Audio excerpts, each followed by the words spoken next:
Okay, so I'm back into it, and I just want to show you guys the wear part in here. It's just this little tiny belt right here. Okay, I'm just inspecting it. That's all I'm doing. Okay, and it looks to be in good shape still. Okay. Still a factory belt. I've never broke this open till now, but I knew there was a belt in there. There is a belt, pretty much every vacuum cleaner out there. Okay, and this is also a pain in the butt to get into. Okay, it's pretty elaborate. I mean, this vacuum cleaner, they put a lot of thought and engineering into this thing. I've never seen a circuit board in the head of the vacuum. I've never seen that.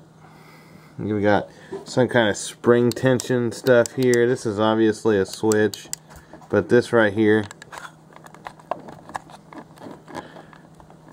I think that may be something to do with when you push it down or push it up.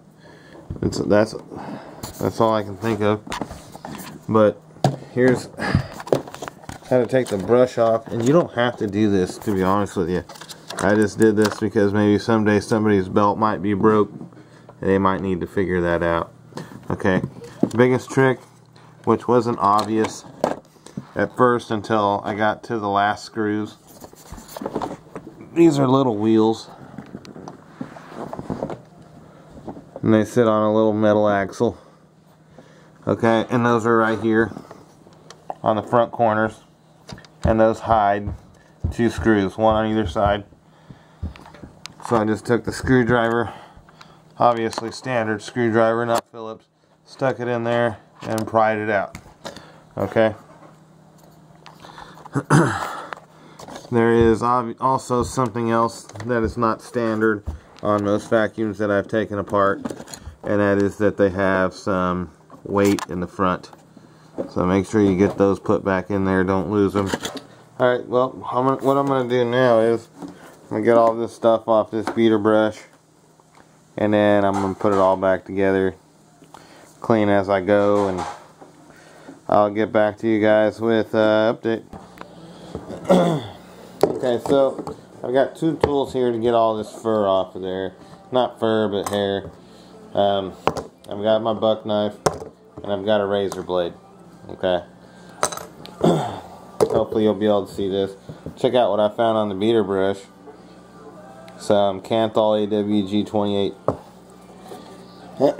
So what I'm going to do is, with a razor blade, or at least I'm going to try with the razor blade, just make one continuous cut. This way I can peel this stuff off of there. If that doesn't work, I'll be utilizing the buck knife.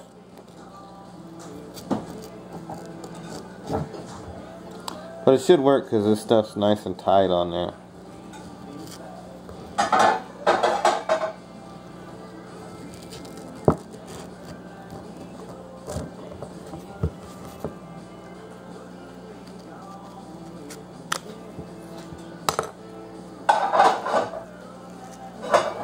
Now right here on the end, it's very thick.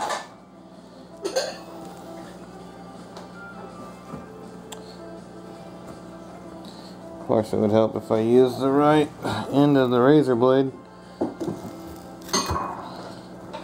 Doggone rusty old razor blade. But I was getting lazy. Look, you can make a wig out of the hair that's around this beater brush. That ain't no joke.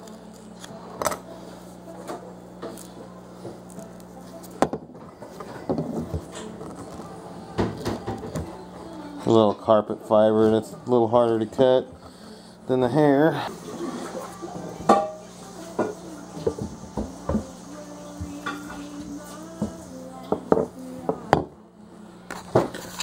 Okay, so here is the pile of hair.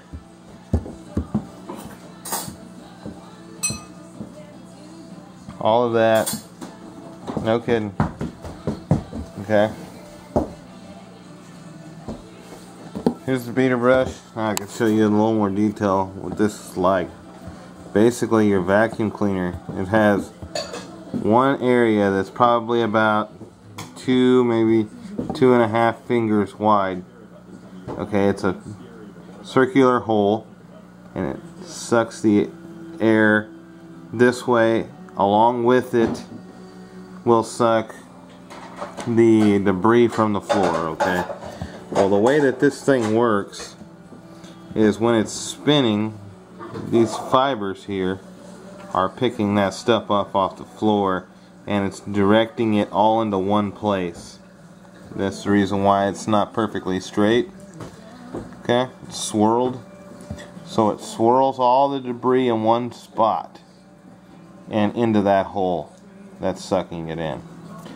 So without these hitting the floor and this hitting the floor, it wasn't sucking up much debris.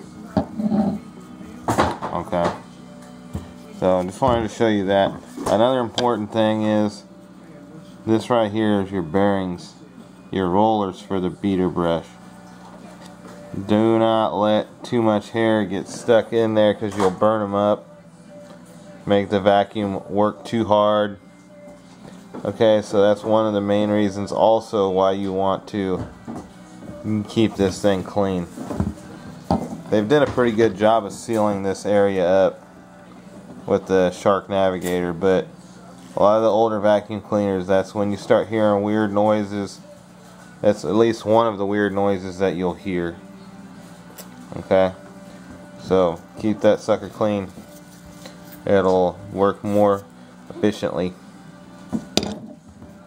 Real quick, just going to show you that one hole. This is the top side where the beater brush sits, and there's the one hole.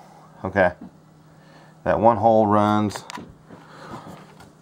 all the way up through the hose and into here where your canister is.